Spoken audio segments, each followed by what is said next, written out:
No way the Houston Rockets do this, as we have a major Rockets trade update with the trade deadline just 10 days away.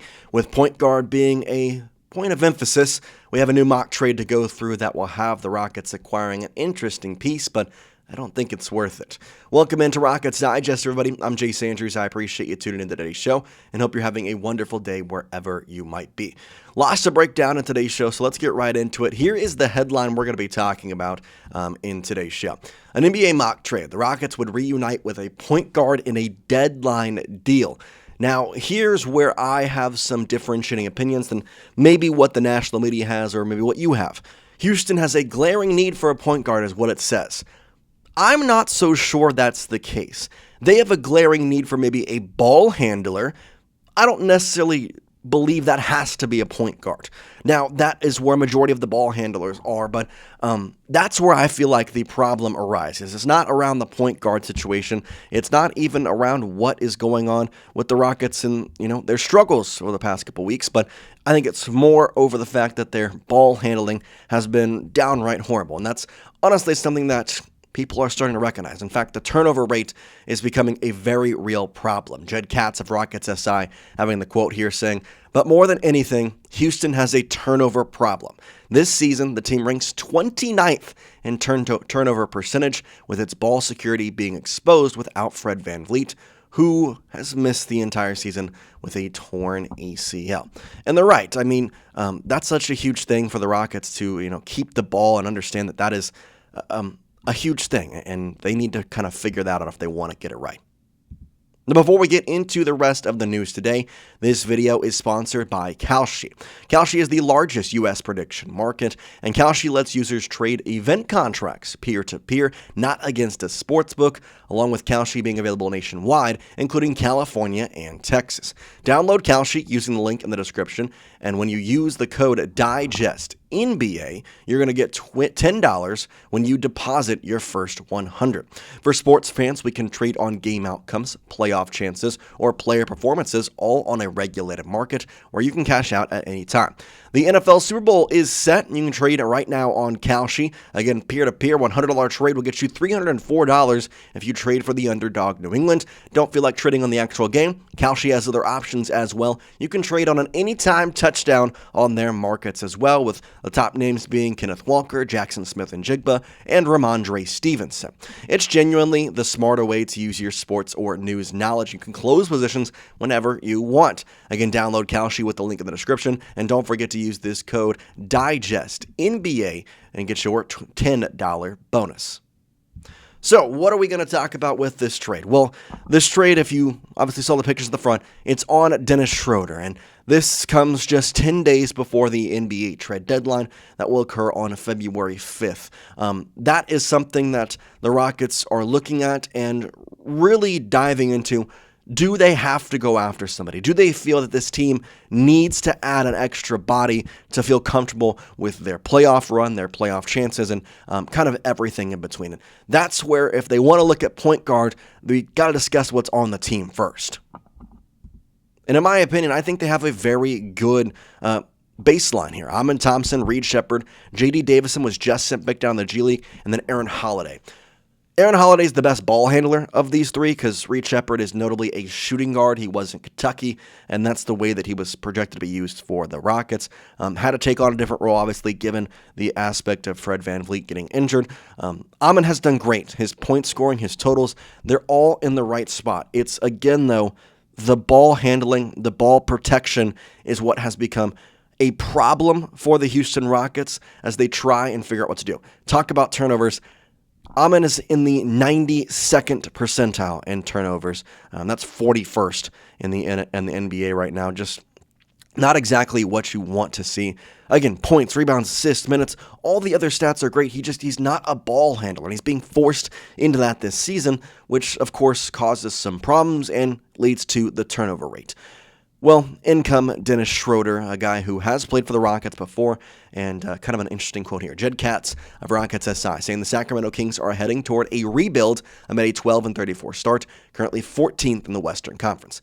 They're more likely to be sellers at the deadline with a plethora of experienced players on the radar. One player to watch is Dennis Schroder, and Houston could reunite with the point guard for the right price. Now, do I think this is a bad deal? No, not terrible. Would I make this deal? Absolutely not, especially with the mock trade that I'm about to show you to see how rich this would actually end up being.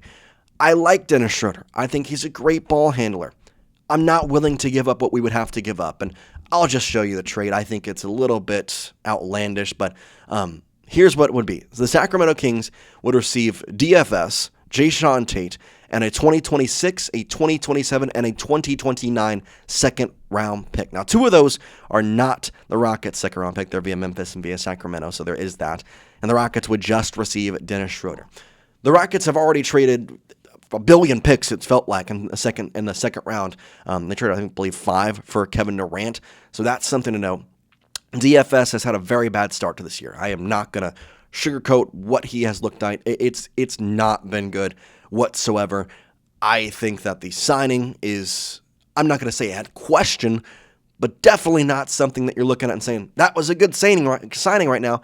His free throw percentage is great. Every other stat is downright horrible. And there's injury problems that he had through the first part of the season.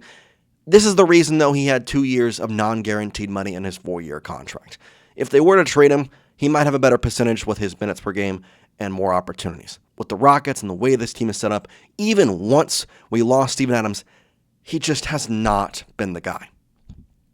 That being said, adding him into this deal alongside Jason Tate and 3 second-round picks, it's a lot. That's a lot, I'm not going to lie. And Dennis Schroder is good. I don't want to sit here and say that he is not. I think he's a great ball handler. His turnover percentage, though, is still at the 84th percentile. So if we're talking about this move and saying and quoting, it's the turnover percentage. That's the problem with the Rockets. The turnovers. They are turning the ball over. They need a ball handler. Why are we going to go out and get a guy who, yes, ball handler, way better to run a point guard position than maybe what Amen Thompson was best fit for? I understand he was built to be a point guard. He's got to learn it. I might rather stay with that, allow him to keep building, allow the turnovers to just hopefully flush away eventually, then go after a guy who is older, would not be exactly somebody long-term that helps us out. And for the biggest one, still provides the same problem. Still turns the ball over. Nothing changes in this situation if you go out and acquire Dennis Schroder. So, that's why I asked the question. I don't think this trade is a good one. There is a quote that we had from the writer of the article, Jed Katz, and I like Jed. He has a lot of really good ideas. This one, though, I don't know about it. He said this: the Kings should be thrilled to receive this many second-round picks for sure. Yeah, they should, because he clearly doesn't align with their timeline. But the draft capital does. Houston is reportedly willing to move on from picks for the right price, and this wouldn't hinder the first-round stash. End quote. This is true. This would not hinder the first-round stash. It would not be something that the Rockets are, worried about in terms of their picks. But they also are not giving up just the 3 second-round picks, which is a lot of second-round picks when they've already traded a bunch. You're also giving up 2 players. And for better or for worse, Jason Tate is valuable to this team in some aspect, and DFS, if you can figure his stuff out, can be very valuable to this team. So I just don't know if this is the right move for the Rockets. I personally think that Dennis Schroder is a fine player, but again, if you're quoting him based off of his turnover percentage, based off of, the Rockets and trying to find a guy who won't turn the ball over, I don't see how this is a necessarily upgrade. Is he good as a point guard? Is his shooting percentages, is his shot chart, is everything in the right place? For sure. Yeah, no problem with that. Is this a guy that I am willing to give up what we would have to give up for him? No. The shot chart here is just average. It's just average. Now, I understand you're bringing him here just for the turnover problem, but again, if he is a part of the problem, then how is he going to fix the problem? I really don't get it. So let me ask you the question today. Would you accept this trade for Dennis Schroder? If you would, then I want you to type T for trade. If you would not accept this trade, then I want you to type P for pass. Let me know your thoughts in the comment section. Again, T for trade, P for pass. Here is the trade once again. To me, this is just not something I'm doing. It's not. I would like to think the Rockets can figure out the turnover problem on their own, but if they cannot, do not go out and get somebody who already has a turnover problem. That is something that you don't really understand or get from. So I'm okay with the idea of trying to find a point guard. I get it.